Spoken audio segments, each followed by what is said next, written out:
Avant de créer votre micro-entreprise, il faut déterminer si vous êtes artisan, commerçant ou profession libérale, puisque cela aura un impact non seulement sur la vie de votre entreprise, mais sur les modalités de création. Tout d'abord, quelles sont les conséquences de la détermination de votre activité? Tout d'abord, votre CFE, votre centre de formalité des entreprises, n'est pas le même selon que vous êtes artisan, commerçant ou profession libérale. Vos cotisations sociales sont différentes parce que selon les cas, vous allez exercer une activité d'achat-revente de marchandises ou de prestation de services, et ces prestations de services, elles peuvent être en bénéfices commerciaux ou non. Donc cela aura un impact sur les taux de cotisation. Cela aura un impact sur ce que l'on appelle la taxe consulaire. La taxe consulaire, c'est ce que vous payez en même temps que vos cotisations, et vous la payez lorsque vous dépendez de la CCI, la Chambre de commerce et de l'industrie, ou lorsque vous dépendez de la CMA, la Chambre des métiers de l'artisanat. Vous n'en payez pas si vous dépendez de l'URSSAF. Donc, le paiement de cette taxe est lié donc à l'exercice d'une activité, donc soit commerciale, soit artisanale.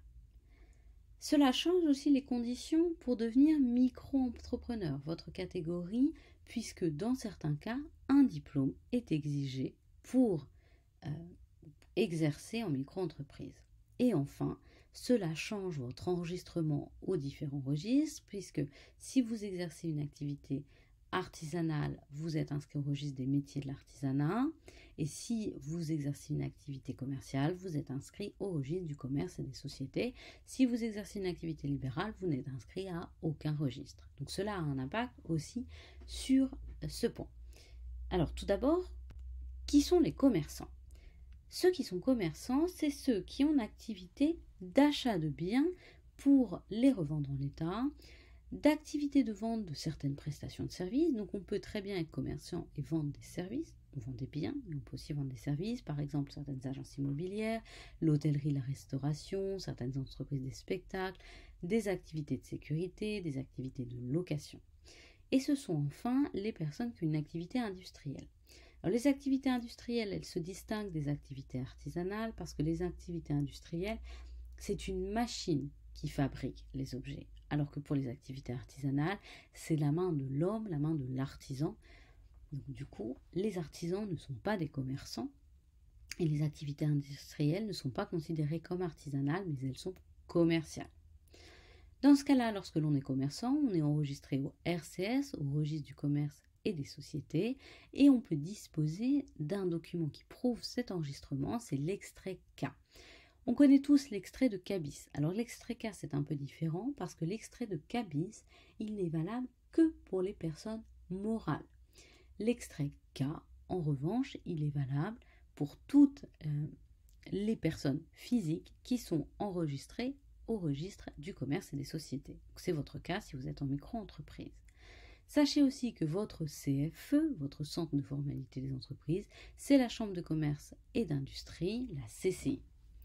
Quelques exemples d'activités. Alors, il n'y a pas de liste incomplète des activités commerciales, mais en matière d'activités de services commercial, il y a tout ce qui est livreur, agent commercial, location, styliste, designer, coach sportif. Et en matière de vente de biens, il y a tout ce qui est achat-revente, que ce soit du neuf ou de l'occasion, ou par exemple le dropshipping. Qui sont maintenant les artisans? Il y a 4 grands domaines de l'artisanat, 4 grands domaines dans lesquels on exerce des activités artisanales. Il y a l'alimentation, le bâtiment, la fabrication et les services. Alors je vais vous joindre à cette formation dans la catégorie sur la création d'une entreprise artisanale, la liste des activités artisanales puisqu'elle est répertoriée par la Chambre des métiers. Je vous donne quelques exemples ici, c'est tout ce qui est activité de boulangerie, de plomberie, de fabrication d'objets ou encore les esthéticiens. Attention, certaines activités artisanales supposent un diplôme. Donc vous ne pourrez pas exercer en micro-entreprise ou en entreprise tout court si vous n'avez pas de diplôme. Vous devez être enregistré au registre des métiers et vous aurez un extrait L pour prouver cet enregistrement. Votre centre de formalité des entreprises, votre CFE, c'est la Chambre des métiers et de l'artisanat, la CMA. Qui sont maintenant les professions libérales? Alors, les professions libérales, elles ont une activité qui est généralement de nature civile.